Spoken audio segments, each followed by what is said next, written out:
Welcome to Triumph IAS. It's a daily mains practice question and answer series.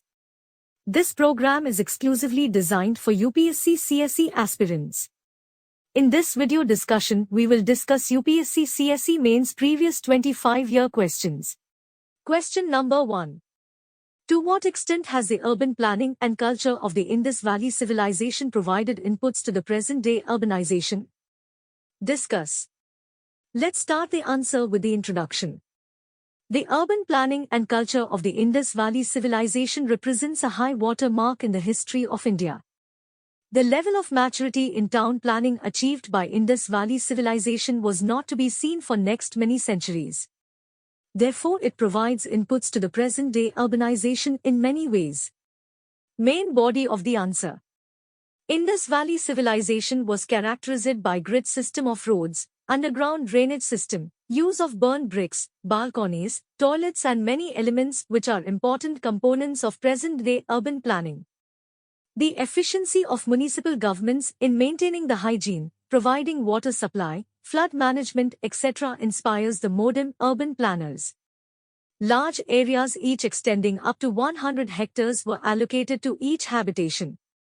There were personal well in many houses and also there were many common well for poor people. Presence of large granaries inside cities signifies the importance given to agricultural and storage of surplus production.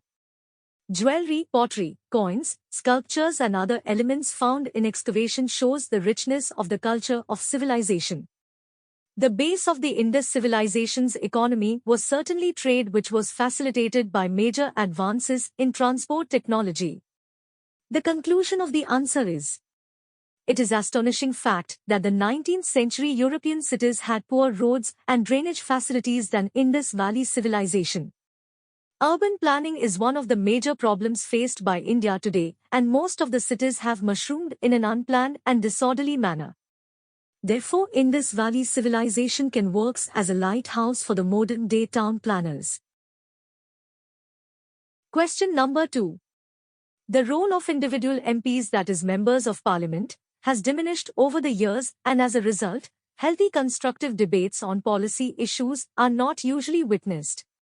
How far can this be attributed to the anti-defection law, which was legislated but with a different intention? Remember, this question is relevant for GS paper to Constitution of India. Let's start with the introduction of the answer. Two arguments are often made in support of the anti-defection law. One argument is that this law would ensure stability of the government in an environment where money power can be used to persuade individual MPs to bring down elected governments. The main body of the answer should be. The other argument is that MPs are elected on the party ticket. Voters have exercised their preference for a set of policies espoused by the party, and therefore, MPs should be bound by the decisions taken by the party. Whereas there may be some merit in the first argument, there is a flaw in the second one. Voters decide on a combination of particular candidates and their support for the political parties. The binding nature of the anti-defection law assumes that the MP is voted solely on the popularity of their party, akin to a list system. Though the first-past-the-post system, as experienced in India, also has some of these failings, the threshold for gaining a seat in the legislature is higher. Another fundamental feature of the first-past-the-post system is that it increases the accountability of individual MPs. The anti-defection law breaks this link. MPs can say that they voted in a particular manner because their party asked them to do so. They do not have to justify their individual votes on issues that may be important to their voters. For example, if a voter who believes that FDI in retail is harmful to her interests asks a Congress MP to justify his support for the issue, the answer can be that the MP had no choice given the anti-defection law. If he dissented from the party line, he would lose his seat and would be unable to work for the electors' interests on several other issues. Furthermore, the anti-defection law removes the need for the government to build a broad consensus for its decisions. The ruling party can ensure the support of each of its MP by issuing a whip.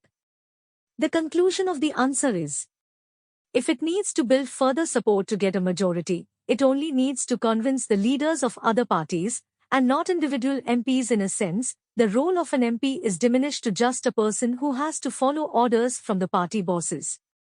Parliament can be effective only if individual MPs have a significant role as lawmakers, and if they can be held accountable for their actions by their electorate.